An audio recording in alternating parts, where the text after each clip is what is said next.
dito kinuha niya yung clip at pinalitaw na sa pahayag ni Brad Paul, pinarangalan dito yung mga masasamang CFD dahil yun daw ang katibayan na ang Iglesia Katolika ay tunay na iglesia, ngunit meron siyang iniwasan. Okay, pakinggan natin. Dahil sa katotohanan ng ipinapangaral ng Santa Iglesia Katolika na hindi maitanggi ng mga protestante sa lungatang aral at bahayag ng mga pastor.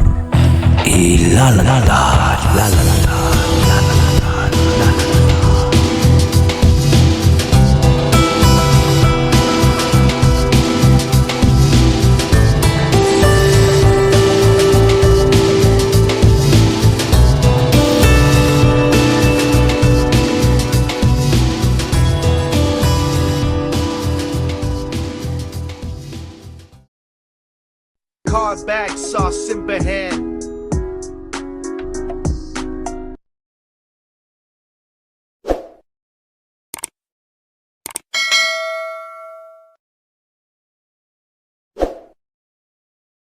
So, sa pagkakataong ito, ating tatalakayin ang isang ginawang pandaraya nitong si Pastor Edwin Canonigo na kumuha lang ng kapirasong pahayag ni Brad Paul at pinag-chop-chop na para ma-out of context. Kaya nga, naalala natin, yung pahayag ng ating Panginoon Jesucristo, babala ng ating Panginoon Jesucristo sa San Mateo Kapitulo 7, versikulo 6, na huwag ninyong ibigay sa mga aso ang mga bagay na banal. Bakit daw? Baka pagkatapos ay kayo pa ang babalingan at sakmalin nila. Huwag daw ibigay sa mga aso. Hindi naman ibinigay yung pahayag ni Bro Paul, pero napasakamay. Bakit? Dahil nag-research, matindi sigurong pangailangan, sa kasunduan, pinag-chop-chop na. Sino po ba yung aso na yan? Kung tingnan natin ang Bible. Isaiah chapter 56 verse 11. Oo, ang mga aso ay matakaw. Sila kailanman ay walang kabusugan. At ang mga ito ay mga pastor na hindi nangakakaunawa. Sila'y nagsilikong lahat sa kanilang sariling daan na mula sa lahat ng dako, bawat isa'y sa kaniyang pakinabang. Bakit po ba sinabing bawat isa'y sa kaniyang pakinabang? Mga kapatid, kung pakinggan ninyo itong banat ni Mr. Canonigo, abay, magtaka talaga kayo. Bakit sinabi ni Brad Paul ito?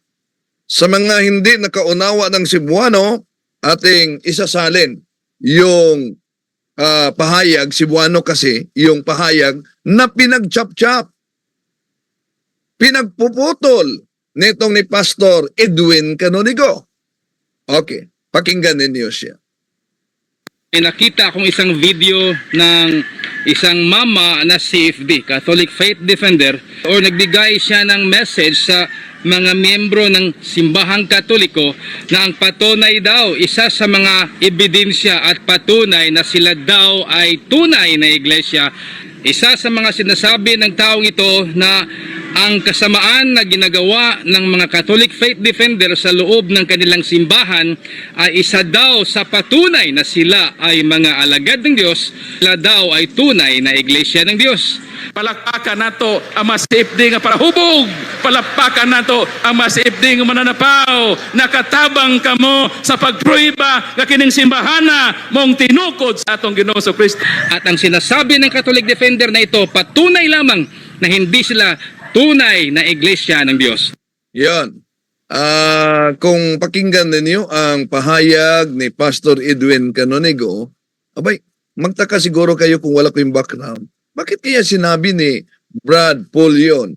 Na palakpakan natin ang mga lasinggero, palakpakan natin ang mga babaero, yung mga makasalanan dahil patunay kayo'y dagdag patunay na ang iglesyang ito ay tatag ng ating Panginoon Kristo. Bakit?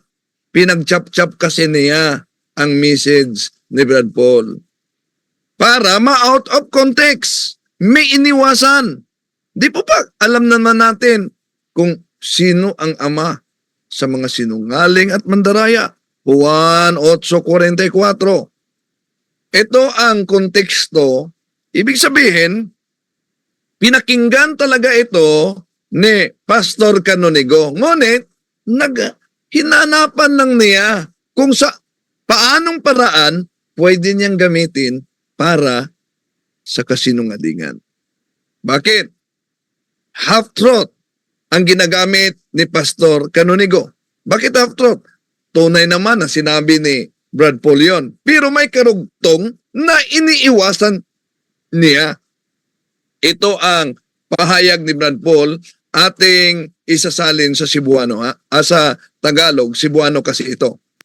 Ako sila hatagan og analogy. Kining tinuod nga bulawan, Ito ang konteksto mga kapatid sa pinag-chap-chap ni Mr. Canonigo. Bakit? Ano pa ba yung konteksto? Bakit pinahayag? National Convention kasi ito ng CFD. Si Brad Paul, isang ministro ng Saksi ni Jehovah na yumakap sa simbahang Katoliko. At sa kanyang pagyakap sa simbahang Katoliko, yung mga pastor ng born again, ng ibang mga sekta, kahit na sa Iglesia ni Cristo, pumunta sa kanya at nagsasabi na bakit sa Katoliko ka pa yumakap, Brad Paul? Bakit hindi na lang dito sa amin? Kaya sabi ni Brad Paul, binigyan ko sila ng analogy. At ano ang analogy niya? ako ning ilabog sa kanal. Yung tunay na ginto, kanya diyang itatapon sa kanal. Pagkataod-taod akong puniton og usab, nabulit kini sa tuman kahugaw galapok. So, sabi niya, kukunin na naman niya at may mga putik. Itong tunay na ginto. Ang pangutana mao kini, kining tinuod nga bulawan nga nabulit sa lapok, ang pangutana tubaga, nahanaw ba ang iyang tinuod nga pagkabulawan? Ang tunay na ginto dahil may mga putik, ibig ba sabihin nawala na ang kanyang pagiging tunay na ginto? Tubag, Brad. Ayun ang sabi ni Brad Paul. Sagot kapatid. Nahanaw wala? Nawala ba? Wala siya mahanaw. Hindi nawala. Kahit pa may mga putik na kumakapit sa tunay na ginto. Maura pod ang simbahan nga Katoliko. Bisan misambog ka nato ang daotan nga mga tao. Ganon din ang simbahang Katoliko. Kahit pa merong mga masasamang tao, Dili makadisproy ba sa kamatuoran nga kini mong tinuod nga simbahan? hindi yan makadinay sa katotohanan na ito ang tunay na iglesia. Kining isa ka fake ning nga gold. Dili Halimbawa, gumagamit naman siya ng analogy. Isang huwad na ginto. tinuod. Unsay himuon sa mga mangingilad aron patuuhon ang usa ka tawo nga kini tinuod nga bulawan? Sa mga din nakaunawa ng Cebuano, ang sabi ni Brad Paul dito, ano ang ginagawa ng mga mandaraya upang patunayan na itong huwad na ginto ay tunay na ginto?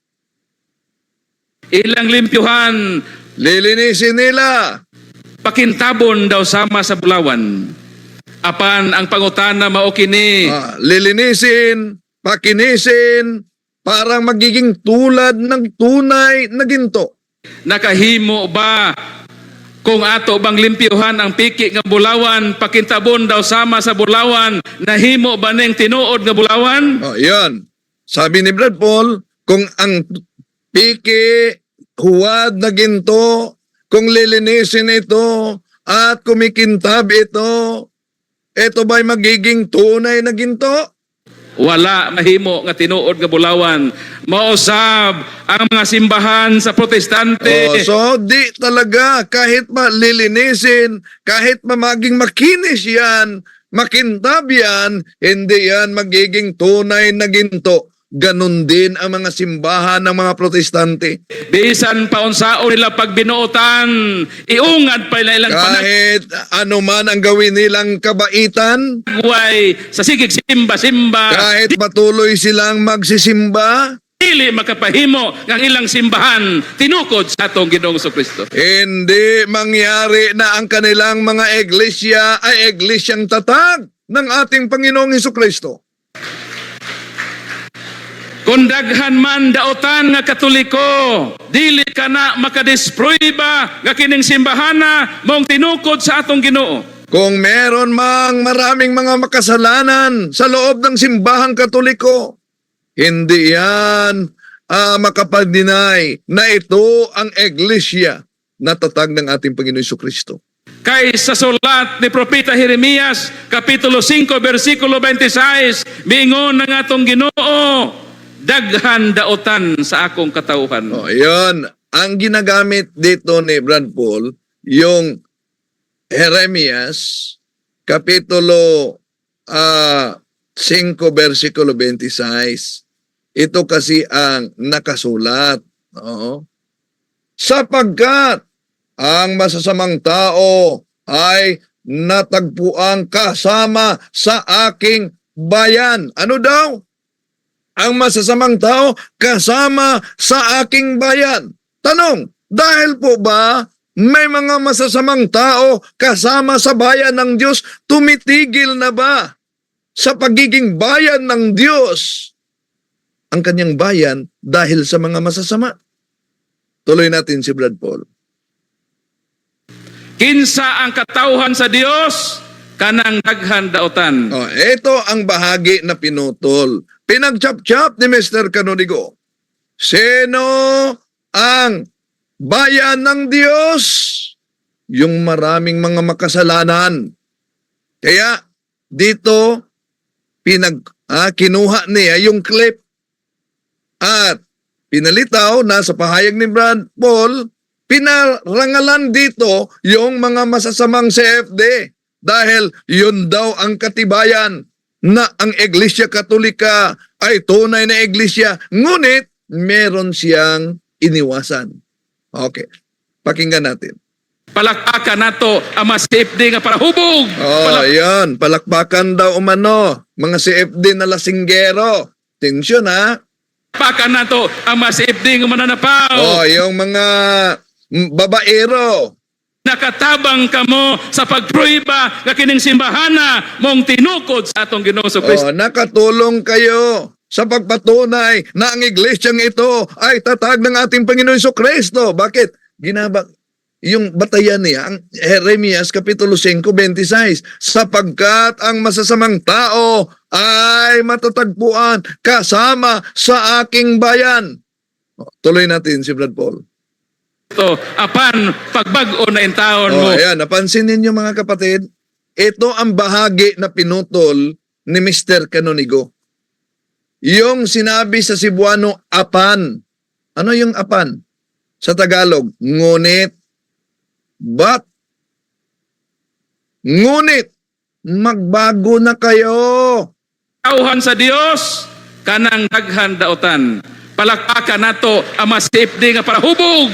Palakpakan nato ang mga CFD nga mananapaw. Nakatabang kamo sa pagpruiba nga kining simbahana mong tinukod sa atong Ginoo Kristo. Apan pagbag-o na in taon mo, maulaw mo sa mga pastor nga niya sa atong simbahan. Yan.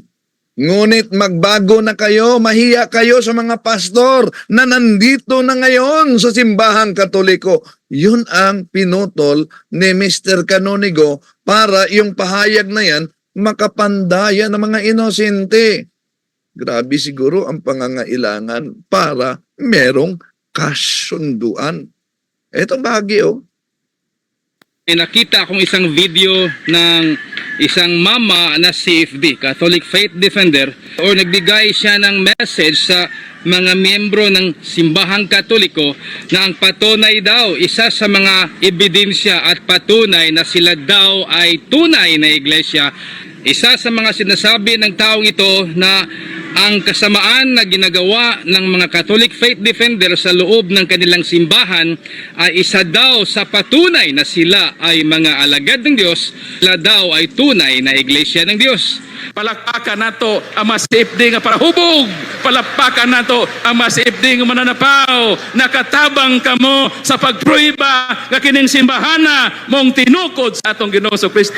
At ang sinasabi ng Catholic Defender na ito, patunay lamang na hindi sila tunay na iglesia ng Diyos. Yun mga kapatid, no? Baka magtaka kayo bakit sinabi niyan ni Brad Paul out of context kasi yung ipinakita ni Mr. Canonigo. At alam naman natin, ang kasinungalingan, pag ito'y palaging inulit-ulit, ay magmukha talagang parang katotohanan, lalo na sa ating mga kapatid na kulang ang kaalaman. Card back, sauce in hand.